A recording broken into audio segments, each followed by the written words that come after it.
Namaste. I am Dr. Preeti Sharma, vascular endovascular surgeon at Renova Hospital. Today I will be talking about diabetic foot care.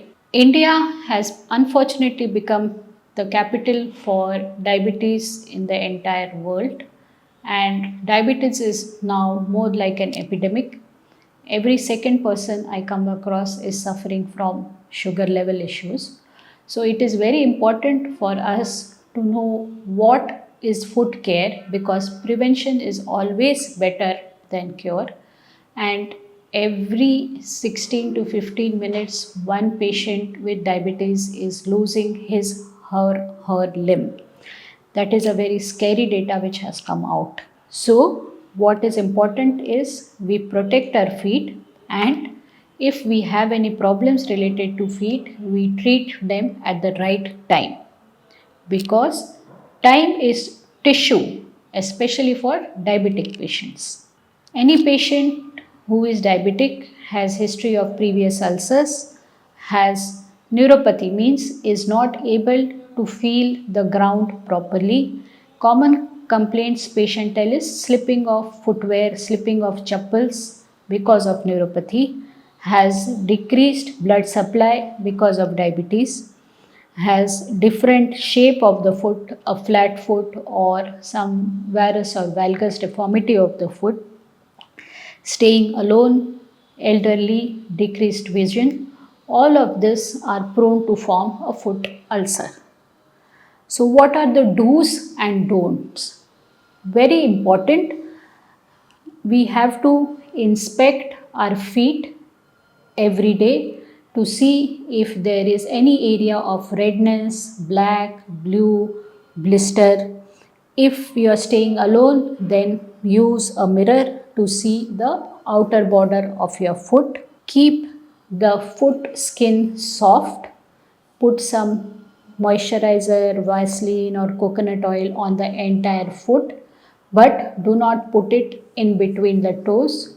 What I commonly tell to my patient is the way your skin on the cheek is soft and is kept clean, is pretty, you should make sure that your feet are also pretty.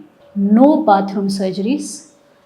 Cut the nail straight and use a filer to cut or to shape your nails, because if you tend to cut very much inside in your toes, in your toenails, you will form a site for infection. Whenever you are going to any physician, make sure that he or she examines your feet.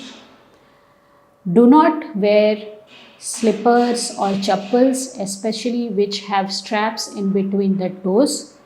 Do not walk barefoot even at home.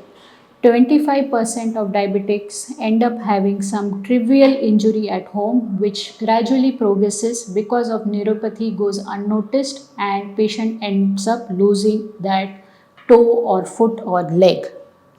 Wear proper footwear so that it will help in good pressure distribution. Do not wear any footwear which is torn, because there you will have high chances of injury. Obviously, do not smoke, because that will decrease the blood supply. Do not apply corn caps. Don't do bathroom surgeries. Use the right footwear. And whenever there is a wound, get in touch with your physician who will send you to the right doctor to increase the flow to that area. So principles are good sugar level, source control, increase the blood, and right footwear, right dressing so that the wound heals better, offloading so that there is less pressure on that ulcer area. Dressings can be done by different way. We use vac dressings which will remove all the dirt and will allow the good tissue to heal from below, or increase the blood supply so that the ulcer heals faster. So what patient comes to us are these kind of wounds. We increase blood supply, do debridement, take care of their blood sugars, and then we give them a functional walking foot. Thank you.